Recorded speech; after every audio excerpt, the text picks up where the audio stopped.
Hey there everyone, welcome back to TESLAPEG News, a place where I bring you the hottest and the latest news that has happened on the topic of Tesla throughout the week. TESLAPEG News airs every Wednesday 11 a.m. Eastern Standard Time. So if you guys want to keep up to date with all the latest things that is happening on the topic of Tesla, hit that subscribe button and then hit the bell notification button to get notified when I upload a video. Today, we start with the topic of full self-driving.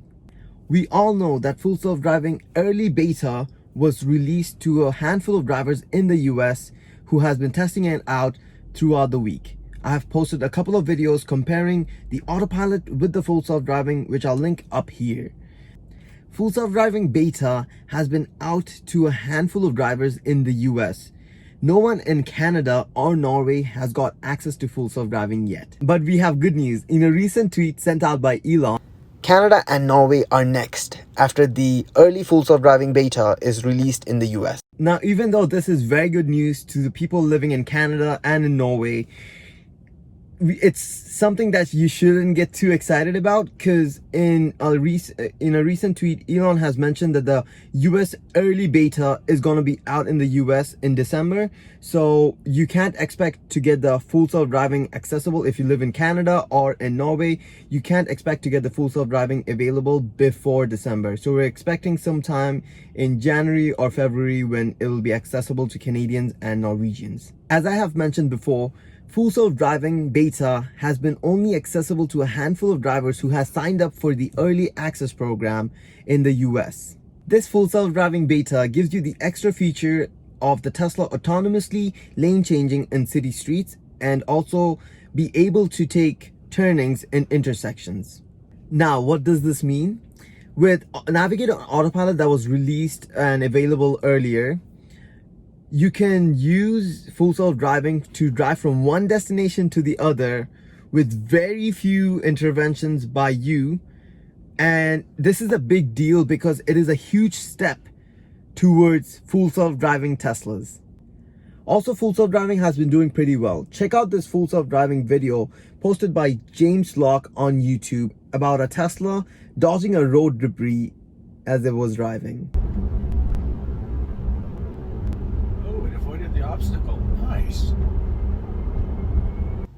Now, road debris is something that Tesla has not really been successful avoiding in the past. Even my basic autopilot, I have to pay full attention when I put the car into autopilot. I can't just put the car into autopilot, go to the back seat, take a nap. It doesn't work like that. And the reason being is the system is not fully ready yet. So if it sees a road debris, like most of the time, I'll have to take over. Even cones in the road, I'll have to take over and dodge it myself. The Tesla does not do it most of the time. So this is definitely something interesting that I've seen in full self-driving. It's dodging that road debris. This is something that has been repeated in the past. You always have to pay attention. The system, the technology is not perfect yet. So you always have to pay attention when you put the car into full self-driving or autopilot for moments like this. I've covered another thing, which was the Taiwan crash of this man going 80 kilometers an hour, and he rammed into a semi. So I'll link it up here. You can check that out. And that's one of the reasons why you still need to pay attention when you put the car into autopilot or full self-driving. Unlike other premium level cars, quality control is something that has not been one of Tesla's strong suits. Paint issues and panel gaps being one of the most common issues that a new Tesla owner has to go through, Tesla has been struggling with their quality control since their inception. But that does not seem to be the case on the other side of the world. The new Tesla factory in China has gotten a 99% score rating on their quality, having 0.3 defects per 10,000 cars.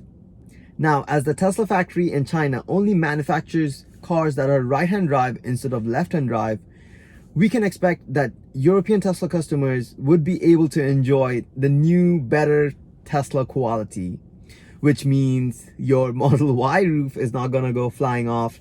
Your Model 3 is going to have less panel gaps and less paint issues. Every Tesla is going to have less panel gaps, less issues for you to deal with. The Tesla hacker, screen name Green, has given us a lot of credible leaks in the past.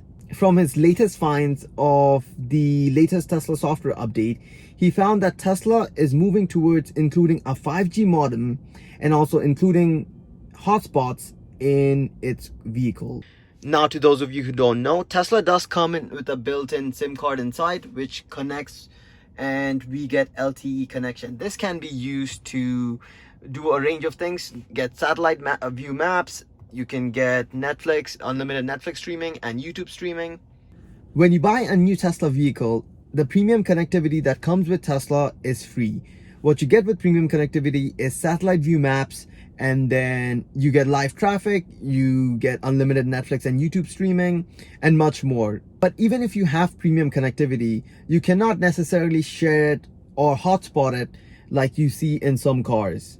Now, this is something that's interesting because more and more auto manufacturers are doing this to their premium level trims.